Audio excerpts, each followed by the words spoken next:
कारं भुजगशयनं पद्मनाभं सुरेशं विश्वाधारं गगनसदृशं मेघवर्णं शुभाङ्गं लक्ष्मीकान्तं कमलनयनं योगनिर्ध्यानगम्यं वन्दे विष्णुं भवभयहरं सर्वलोकैकनाथं श्रीपरमात्मने नमः।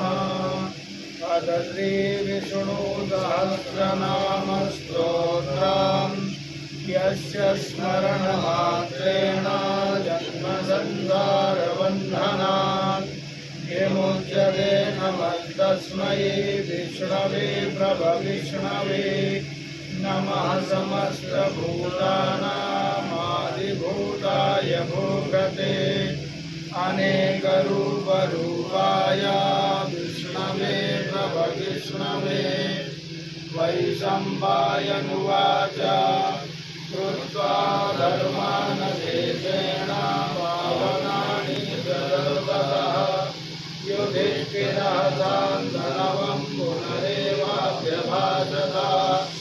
युधिष्ठिरुवाच किमेकं दैवतं लोके किं वाप्येकं परायणम् स्तुवन्तः कं कमर्चन्तः प्राप्नुयुर्मानवा शुभम्। को धर्मः सर्वधर्माणां भवतः परमो मतः किञ्जवन्मुच्यते जन्तुर्जन्मसंसारबन्धनात्।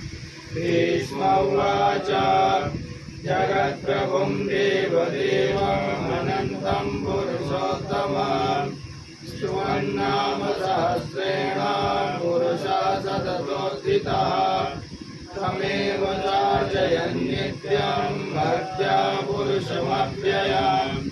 ध्यायन् स्तुवन्नमस्यंश्च यजमानस्तमेव च अनादिनिधनं विष्णुं सर्वलोकमहेश्वरम् लोकाध्यक्षं स्तुवन्नित्यं सर्वदुःखादिगो भवेत्। ब्रह्मण्यं सर्वधर्मज्ञं लोकानां कीर्तिवर्धनं लोकनाथं महद्भूतं सर्वभूतभवोद्भवम्। एष मे सर्वधर्माणां धर्मोऽधिकतमो मतः यद्भक्त्या पुण्डरीकाक्षं स्तवैरर्चेन्नरः सदा। परमं यो महत्तेजः परमं यो महत्तपः परमं यो महद्ब्रह्म परमं यः परायणम्। पवित्राणां पवित्रं यो मङ्गलानां च मङ्गलम् दैवतं देवतानां च भूतानां यो व्ययः पिता। यतः सर्वाणि भूतानि भवन्त्यादियुगागमे यस्मिंश्च प्रलयं यान्ति पुनरेव युगक्षये। तस्य लोकप्रधानस्य जगन्नाथस्य भूपते विष्णोर्नाम सहस्रं मे शृणुपापभयापहम्। यानि नामानि गौराणि विख्यातानि महात्मनः ऋषिभिः परिगीतानि तानि वक्ष्यामि भूतये। ॐ विष्णुर्विष्णुर्वचत्कारो भूतभव्यभवत्प्रभो भूतगतभूतगतभावो भूतात्मा भूतभावनः भूतात्मा परमात्मा च मुक्तानां परमा गतिः। अव्ययः पुरुषः साक्षी क्षेत्रज्ञोऽक्षर एव च योगो योगविदां नेता प्रधानपुरुषेश्वरः। नारसिंहवपो श्रीमान् केशवः पुरुषोत्तमः सर्वः सर्वः शिवस्थाणुर्भूतादिर्निधिरव्ययः।